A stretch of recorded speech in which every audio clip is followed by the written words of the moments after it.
Nathalie Croiset.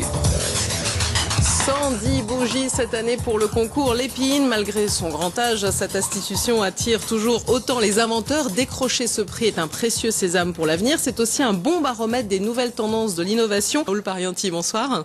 Bonsoir. Vous êtes lauréat l'an dernier du concours Lépine 2010 avec Top Braille, donc beaucoup encore en mémoire. On en parlera aussi en détail de ce que vous avez inventé. Alors vous êtes l'inventeur type, j'allais dire. Vous êtes professeur des universités, vous avez une maîtrise de mathématiques, ancien prof de mathématiques. Vous avez inventé Top Braille, mais pas seulement, et vous revenez encore cette année avec des inventions. Quand c'est dans le sang, vous lâchez pas.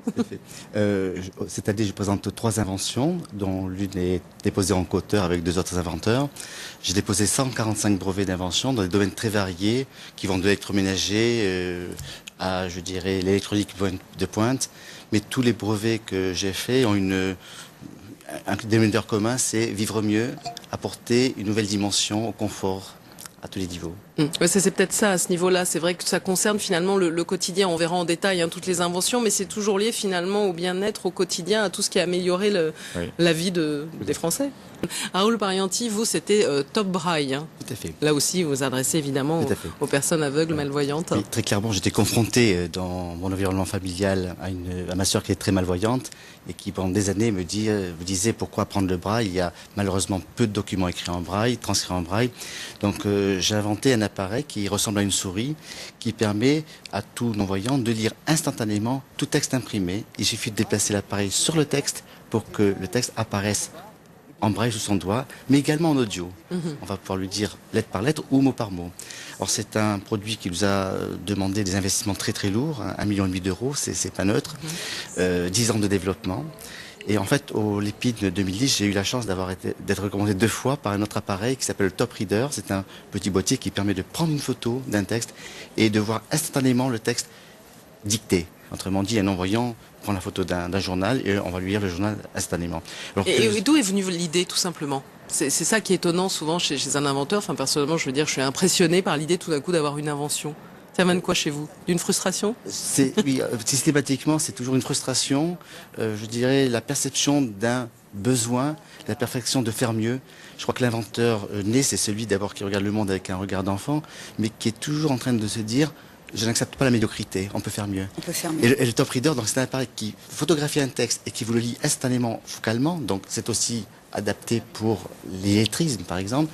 Et cette année, je présente un appareil qui est un petit peu le cousin germain du premier, du deuxième, puisque non seulement vous allez lire un texte, mais il va vous traduire. Vous êtes dans la Chine profonde, vous prenez un journal ou un menu, vous photographiez le journal et on va vous dire « n'aime farci au canard » dans votre langue. Ouais, vous allez tout comprendre. Et ça, c'est complètement extraordinaire. C'est vraiment une révolution. Vous avez parlé d'un investissement qui était lourd au départ. Vous aussi, où est-ce que vous en êtes du développement de Top Braille? Alors, il est clair que la victoire à l'Épine a donné un coup de boost remarquable par les médias, par un nouveau, je dirais, coup d'éclairage de la presse mondiale par rapport à ce que je fais et ce que nous faisons, parce que nous sommes une équipe. À la base, je suis le créateur, mais il y a quand même des ingénieurs, des techniciens, tous les gens qui travaillent autour de moi, et il faut leur rendre hommage. Et aussi des investisseurs qui ont eu le courage d'investir. On ne sait jamais ce qui se passe quand on investit sur l'aventure de l'invention. Et grâce à l'Épine, donc, j'ai eu un coup de boost tout à fait remarquable. C'est bien que je réitère cette année, puisque je présente 3 nouvelles inventions. On peut en parler si vous le souhaitez. Bien sûr, on va en parler. Notamment un appareil qui est tout à fait remarquable, qui va sauver des vies, puisque le Baby Cool, c'est un appareil sans aucun contact et sans aucun rayonnement, qui permet de suivre la respiration du bébé. Et en cas de problème, on va le stimuler par de la musique, par des tas de choses très sympathiques, parce que c'est aussi un appareil ludique. Et en c'est cas contre de problème, les inquiétudes autour, souvent il y a la mort du nourrisson. Le fameux syndrome la mort subite qui tue environ un enfant officiellement par jour. Malheureusement, on sait que c'est un petit peu plus. Et nous présentons cette année cet objet qui est tout à fait remarquable, puis un autre objet de sécurité dont on peut parler plus tard. Mais ce qu'il faut quand même dire aujourd'hui, c'est que l'invention, la créativité, l'innovation, c'est une réponse pertinente au problème de la mondialisation. Très clairement, la Chine, l'Asie deviennent l'usine, la manufacture de la planète. Si en Occident, chez nous, en Europe, on n'innove pas, je dirais c'est innover ou disparaître. Surtout quand on voit qu'il y a la Chine aussi qui est présente au concours Lépine. C'est très important, il faut le dire. Moi j'ai eu de très vilaines expériences en Chine, je ne vais pas être là pour le relater, mais c'est très très dur de défendre un brevet en Chine. On se fait spolier naturellement. Mais un inventeur, c'est aussi une chance extraordinaire pour la nation. C'est une source de créativité, c'est aussi une source d'activité économique. c'est une source d'emploi, c'est une source de dynamisme. Et très clairement, j'ai la chance aujourd'hui de voir un groupe qui se rapproche de moi pour restructurer mes 145 brevets qui, en fait, il n'en reste plus qu'une trentaine. 145 quand même. C'est vrai que, comme je dis, vous étiez un inventeur né.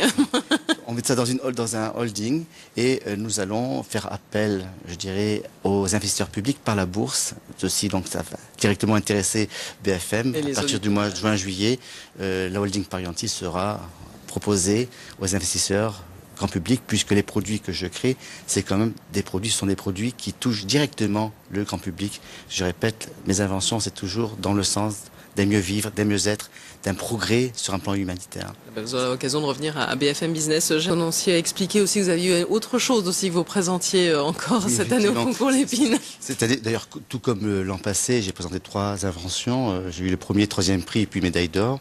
Cette année, je présente également 3 inventions. La première, je vous en ai parlé, c'est Iris, le traducteur universel instantané, qui non seulement va convenir à l'homme d'affaires en déplacement, mais aussi à 80% de la planète qui est illettrée. Vous devez signer un contrat, vous ne connaissez pas un mot de la langue, vous photographiez le texte et on va vous expliquer dans votre langue ce que contient le contrat. C'est quand même aussi une dimension humanitaire remarquable. Le deuxième produit, c'est le Baby Cool, donc c'est un appareil qui va aider les parents à mieux dormir. Il y a 800 000 enfants qui naissent chaque année en France, donc ça fait 1,6 million de parents qui dorment mal la première, deuxième et troisième année. Il y a un vrai marché potentiel. Il y a un marché absolument extraordinaire. C'est aussi un produit avec une véritable dimension humanitaire. Et la troisième invention, il suffira de changer les ampoules stop d'un véhicule pour savoir, lorsque le véhicule vous précède, s'il freine gentiment, très fort ou s'il va le piler. Pour faire court, j'introduis dans une lampe un accéléromètre, un petit circuit intégré. En fonction de la force de freinage, la lampe va clignoter de plus en plus fort à l'image du freinage violent. Ça peut sauver 100 vies humaines par an en France. Alors, l'appareil sera présenté, il y a un prototype qui fonctionne et nous avons déjà été reprochés par des fabricants d'ampoules parce que c'est un marché énorme sur un plan européen. Voilà, de belles perspectives.